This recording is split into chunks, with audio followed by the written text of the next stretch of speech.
View of the Bondi Beach terror attack. Joining me live now is former Liberal MP Jason Falinski. Jason, thanks for your time. These terms will allow the review to assess whether multiple agencies, including ASIO and the AFP, operated as effectively as possible prior to the attack. Is this the most effective way to get answers quickly, do you think? Ruben, in short, no, it's not. The review does not have the powers of a royal commission.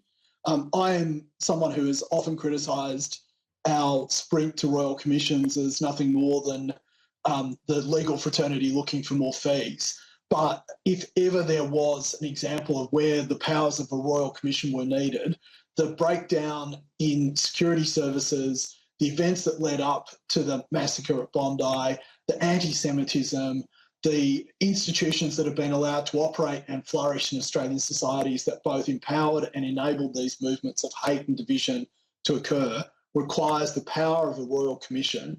And, you know, we can do what Chris Minns did, which was rush to judgment as he did prior to Christmas, just to get a headline. And as he's now admitted, he's shutting down free speech. But it probably won't be the right answer for what we need, which is we need to end this by getting to the root cause of what created the situation. What does a royal commission provide? For those that don't know, what does a royal commission provide that this inquiry won't? So an inquiry, a departmental inquiry can seek information, but it can be refused, that information. It can be refused. It can have its inquiries for information rejected for various purposes, etc., etc. A royal commission has the compulsion of a court. So it can compel people to appear. It can compel them to answer questions. It can get to the bottom of what has gone on. It can both search and seize records that people are holding but refusing to hand over. The inquiry that Anthony Albanese has announced has none of those powers and will have none of those capacities to get to the bottom of these issues.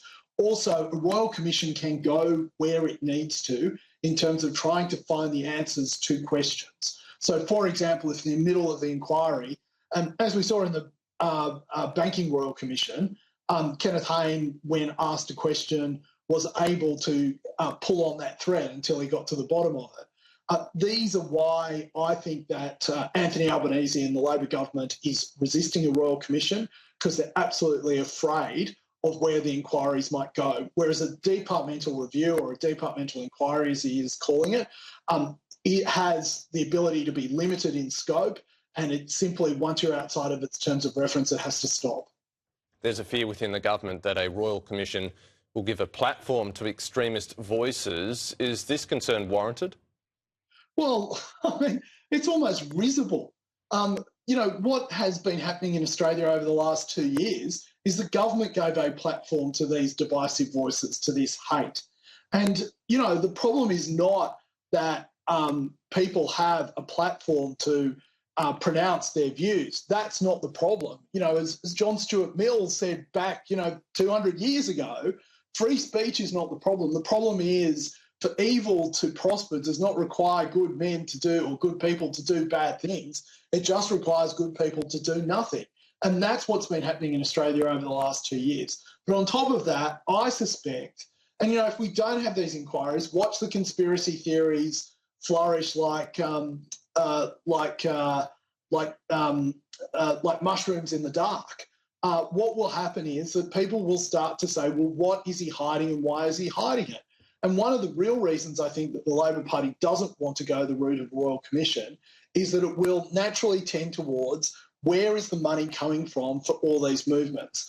And potentially that money is coming from the same sources that fund a lot of the unions, fund a lot of the activist groups that are on the ground, and fund a lot of the Labor Party. And that's what they're really worried about, that a Royal Commission might go to. But in the absence of a proper inquiry, those conspiracy theories are going to flourish. Jason, the PM says Parliament will resume next year to consider legislation as soon as possible. No date, though.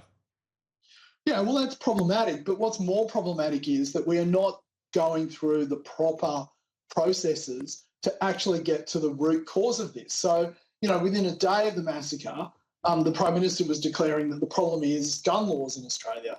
Well, we already have the toughest gun laws in the world, and I don't see how making them tougher is going to stop a potential terrorist from putting together an explosive device like these terrorists did in their cars. I mean, there was no discussion about that. I suspect that we don't want to talk about where the breakdown in communication, because there were a number of breadcrumbs left by the two people who committed this atrocity that should have triggered the New South Wales police to intervene and take guns from them and put them under more intense surveillance, or indeed under surveillance at all.